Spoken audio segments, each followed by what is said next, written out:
হিন্দু ধর্মে বিবাহকে শুধু দুইজন মানুষের মিলন নয়, বরং একটি পবিত্র ধর্মীয় সংস্কার, ষোড়শ সংস্কারের মধ্যে অন্যতম হিসেবে বিবেচনা করা হয়।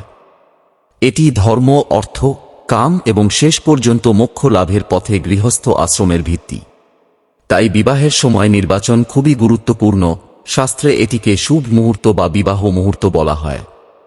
হিন্দু শাস্ত্র অনুসারে বিবাহের উপযুক্ত সময়কে মূলত দুই ভাগে ভাগ করা যায়। 1. বয়সগত উপযুক্ত সময়, বিবাহের আদর্শ বয়স। 2. ক্যালেন্ডার বা জ্যোতিষগত শুভ সময়, মাস, ঋতু, তিথি, বার, নক্ষত্র, লগ্ন। 1. বয়স অনুসারে বিবাহের উপযুক্ত সময়, শাস্ত্রীয় দৃষ্টিকোণ।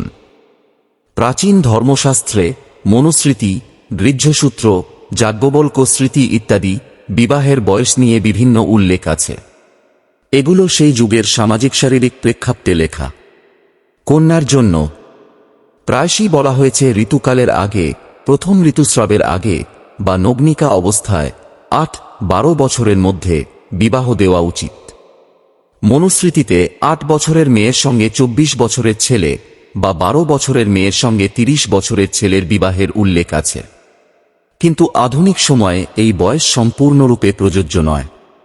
বর্তমানে শিক্ষা, স্বাস্থ্য ও আইনের ভারতে 18 ডিভিশন 21, বাংলাদেশে 18 কারণে 21-28 বছরের মধ্যে বিবাহ সবচেয়ে সাধারণ ও যুক্তিসঙ্গত।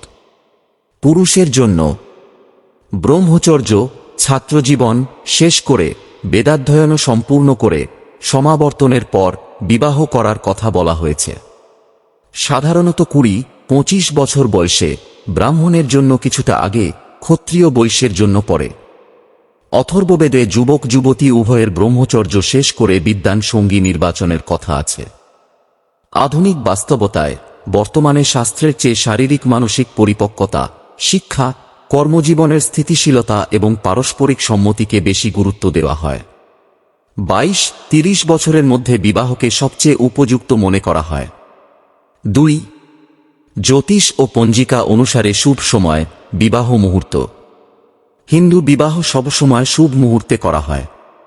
পঞ্জিকা দেখে পুরোহিত লগ্ন, তিথি, বার, নক্ষত্র, যোগ ইত্যাদি বিবেচনা করেন। শুভ বার: সোমবার, বুধবার, বৃহস্পতিবার, শুক্রবার খুব শুভ।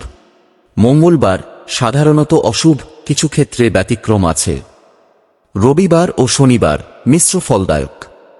শুভ তিথি: দ্বিতীয়া, তৃতীয়া, পঞ্চমী, সপ্তমী, দশমী, একাদশী।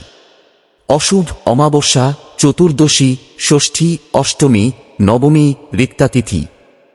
শুভ নক্ষত্র বিবাহের জন্য সবচেয়ে প্রশস্ত: রোহিণী, মৃগশিরা, মঘা, উত্তরা ফাল্গুনী, হস্তা, স্বাতী, অনুরাধা, মূলা, উত্তরাষাঢ়া, উত্তরা ভাদ্রপদ, রেবতী ইত্যাদি।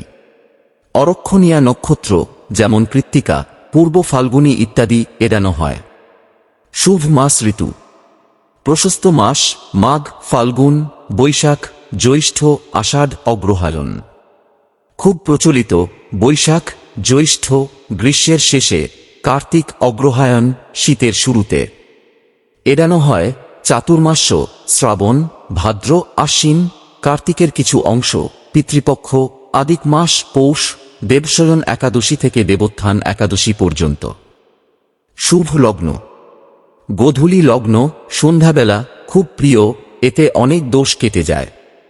সাধারণত সূর্য যখন মেষ, বৃষ, মিথুন, বৃশ্চিক, মকর, কুম্ভ রাশিতে থাকে তখন বিবাহ শুভ।